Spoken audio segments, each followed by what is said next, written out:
मेरा नाम साक्षी है। मेरी दुनिया में रंग नहीं थे, सिर्फ आवाजें थीं। जन्म से अंधी होने के कारण मैंने कभी रोशनी का चेहरा नहीं देखा था। अनाथ होने के बाद मेरे सगे चाचा चाची ने मुझे अपने घर में शरण तो दी, लेकिन उनका व्यवहार किसी बोझ को ढोने जैसा था। वे मुझे खाना तो देते थे, पर हर निवाले के साथ अपनी कड़वी बातों का जहर भी घोल देते थे। मेरे चाचा का एक बेटा था, वरुण। वरुण के बारे में घर में हमेशा फुसफुसाहट होती थी। चाची कहती थीं कि वरुण एक राक्षस है।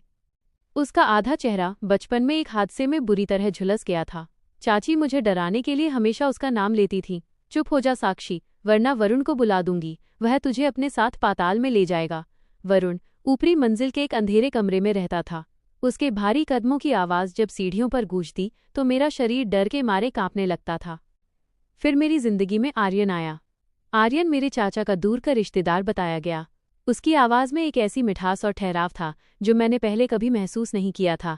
उसने मुझसे शादी करने का प्रस्ताव रखा। वो जानता था कि मैं देख नहीं सकती, फिर भी उसने मुझे अपनाया। शादी के बाद हम एक छोटे से शहर में आकर रहने लगे। आर्यन मेरा बहुत ख्याल रखता था। वो खुद खाना बनाता, मुझे दवा खिलाता और मेरी छोटी बड़ी हर ज़रूरत पूरी करता। एक दिन उसने बताया कि वो अपनी पुश्तैनी ज़मीन बेच रहा है ताकि मेरी आंखों का ऑपरेशन करा सके। मुझे लगा कि भगवान ने मुझे एक फरिश्ता भेज दिया है। ऑपरेशन का दिन आया। जब अस्पताल में मेरी आंखों से पट्टी हटाई गई तो मेरा दिल तेजी से धड़क रहा था। मैं पहली बार अपने फरिश्ते आर्यन का चेहरा देखने वाली थी। जैसे ही डॉक्टर ने पट्टी खोली, रोशनी की एक लहर मेरी आंखों में समा गई। सब कुछ धुंधला था, फिर धीरे धीरे साफ हुआ। मैंने सामने देखा। वहां कोई सुंदर राजकुमार जैसा लड़का नहीं खड़ा था। वहां एक शख्स खड़ा था जिसका आधा चेहरा बुरी तरह जला हुआ था, चमड़ी लटकी हुई थी और आंखें डरावनी लग रही थीं। वो बिल्कुल वैसा ही था जैसा चाची ने वरुण के बारे में बताया था। उसे देखते ही मेरी रूह कांप गई। मैंने चीख मारी और पीछे हट गई। तुम कौन हो? मेरा आर्यन कहाँ है? इस राक्षस को यहाँ से हटाओ। वो शख्स एक कदम पीछे हटा। उसकी आंखों में आंसू थे। उसने वही पुरानी जानी पहचानी आवाज में कहा, साक्षी, डरो मत, मैं ही तुम्हारा आर्यन हूं। उसकी आवाज सुनते ही मेरे होश उड़ गए। वो आवाज तो वाकई आर्यन की थी, लेकिन वह चेहरा तो उसी वरुण का था जिससे मैं बचपन से नफरत करती आई थी। साक्षी बिस्तर के कोने में सिमटी हुई थी। उसकी नई मिली आंखों में खौफ साफ दिख रहा था। वो चीख चीख कर कह रही थी, नहीं, तुम वो नहीं हो सकते। आर्यन सुंदर है, आर्यन दयालु है, तुम तो वही डरावने वरुण हो जिसके साये से भी मैं भागती थी। तुमने मेरे साथ छल किया है। वरुण, जिसे वो अब तक आर्यन समझती थी, वहीं खड़ा रहा। उसके जलते हुए गालों पर आंसू ढलक रहे थे। उसने पास आने की कोशिश नहीं की, क्योंकि उसे पता था कि उसकी परछाई भी साक्षी को तकलीफ दे रही है। उसने बहुत धीमी आवाज में कहा, साक्षी, मैंने पहचान बदली थी, रूह नहीं। बचपन से चाची ने मेरे बारे में तुम्हारे मन में इतना जहर भर दिया था कि अगर मैं अपनी असली पहचान के साथ आता तो तुम मुझसे बात करना भी गवारा नहीं करती। साक्षी ने नफरत से अपनी आंखें फेर लीं। धोखा दिया तुमने मेरी मजबूरी का फायदा उठाया। तुमने मुझे ये रोशनी क्यों दी? ताकि मैं तुम्हारी ये डरावनी सूरत देख सकूं? इससे अच्छा तो मेरा वो अंधेरा ही था जहां मेरे मन में आर्यन की एक खूबसूरत छवि तो थी। वरुण के सब्र का बांध टूट गया। वो जमीन पर बैठ गया और अपनी सिसकियों को दबाते हुए बोला, तुम्हें लगता है कि ये चेहरा मुझे शौक से मिला है? साक्षी, याद करो वो रात जब तुम 5 साल की थी और हमारे पुराने घर में शॉर्ट सर्किट से आग लगी थी। साक्षी अचानक चुप हो गई। उसे धुंधली सी एक आग की याद थी, चीखें थीं और बहुत सारा धुआं था।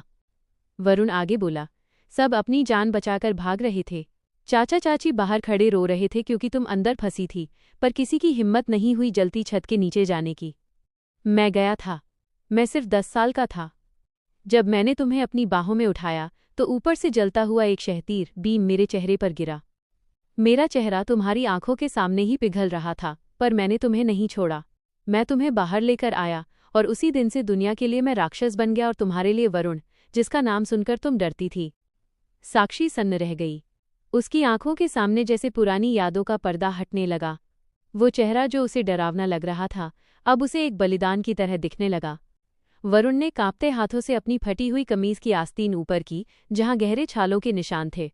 यह ऑपरेशन, ये अस्पताल का खर्च, यह सब मैंने दिन रात मजदूरी करके, पत्थर तोड़कर और अपनी पुश्तैनी निशानी बेचकर जुटाया है। मैंने सोचा था जब तुम्हारी आंखों की रोशनी आएगी तो शायद तुम मेरी रूह को पहचान लोगी, चेहरे को नहीं। पर मैं गलत था। वरुण खड़ा हुआ और दरवाजे की तरफ बढ़ने लगा। मैं जा रहा हूं साक्षी। तुम्हें अब किसी के सहारे की जरूरत नहीं है। मैंने तुम्हें तुम्हारी दुनिया लौटा दी है। तुम आज़ाद हो, उस वरुण से भी और उस नकली आर्यन से भी। साक्षी की आंखों से टप टप आंसू गिरने लगे। उसने देखा कि वरुण के पैर थक चुके थे, उसके हाथ खुरदरे थे और उसकी चाल में वो थकान थी जो सिर्फ अपनों के लिए लड़ने वाले योद्धा में होती है। जैसे ही वरुण ने दरवाजे का हैंडल पकड़ा, साक्षी ने आवाज दी, आर्यन। वरुण रुक गया, पर मुड़ा नहीं। साक्षी बिस्तर से उतरी और लड़खड़ाते कदमों से उसके पास गई। उसने वरुण का वो खुरदरा हाथ थाम लिया और उसे अपने गाल से लगा लिया। साक्षी रोते हुए बोली, मुझे माफ कर दो। मैं देख तो सकती थी, पर सच में अंधी अब हुई हूं। यह चेहरा बदसूरत नहीं है, यह तो मेरे जीवन का सबसे बड़ा प्रमाण है। इन निशानों ने मेरी जान बचाई थी। आज मुझे समझ आया कि असली रोशनी आंखों में नहीं, बल्कि उस इंसान के वजूद में होती है जो हमारे लिए खुद को जला देता है। उस दिन अस्पताल के उस कमरे में साक्षी ने अपनी आंखों से नहीं, बल्कि अपने दिल से वरुण को स्वीकारा। अब उसके लिए वो डरावना वरुण नहीं, बल्कि उसका वही प्यारा आर्यन था। दोस्तों, ये थी साक्षी और वरुण की वो कहानी जो हमें याद दिलाती है कि प्यार चेहरों का मोहताज नहीं होता। अगर आपको ये कहानी दिल को छू गई हो तो हमारे चैनल डार्क डायरी हिंदी को सब्सक्राइब करें और कमेंट में बताएं क्या साक्षी का फैसला सही था।